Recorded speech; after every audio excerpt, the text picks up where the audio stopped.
তো রবিবার, অরুণব একরাশ বাজার দোকান নিয়ে এসে হাজির। তো সেগুলো তুলতে তুলতেই আমার অনেকটা সময় কেটে যায়। সে রবিবারটা তো এমনিতেই খুব তাড়াহুড়ো পড়ে যায়, তারপরে এত এক্সট্রা কাজ থাকে, তো সেগুলো তুলতে আমি ব্যস্ত হয়ে পড়েছিলাম। তাই মামুনিকে একটু পেঁয়াজ আদা রসুন দিয়ে কাটতে বসিয়ে দিয়েছিলাম, যাতে রান্না করতে একটু সুবিধা হয়।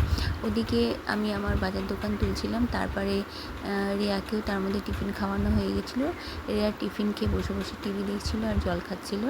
তো আমি আমার বাজার দোকান তুলে তোলা হয়ে গেছিলো তখন। তারপরে পাবদা মাছ এনেছিলো, পাবদা মাছের নুন হলুদ মাখিয়ে রেখে দিয়েছিলাম। আর ওদিকে চিকেনটা ভিনেগারে ভিজিয়ে দিয়েছিলাম। আসলে চিকেনটা রাত্রের জন্য রান্না করবো। তো মাছ ভাজতে দিয়ে দিয়েছিলাম। মাছ ভাজতে দিয়ে আমি রেয়াকে স্নান করিয়ে নিয়েছিলাম। আসলে আমাদের মতো হাউস ওয়াইফদের শুধু রান্নার সাথে সাথে রান্নার ফাঁকে ফাঁকে অনেক কাজ করতে হয়। তো আমি মাছের ঝোলটা বসিয়ে দিয়ে তারপরে সেই অনেক সকালে না জামা কাপড় কেচে রেখেছিলাম, সেগুলো ড্রাই করে রাখা ছিল, মেলার সময় পাচ্ছিলাম না। তো মাছের ঝোলটা বসিয়ে দিয়ে সেগুলো ঘরে চলে গিয়েছিলাম মেলতে। একটা আলনা কেনা হয়েছে, তার মধ্যেই আমি এখন বর্ষার জন্য ওর মধ্যেই সব মেলি।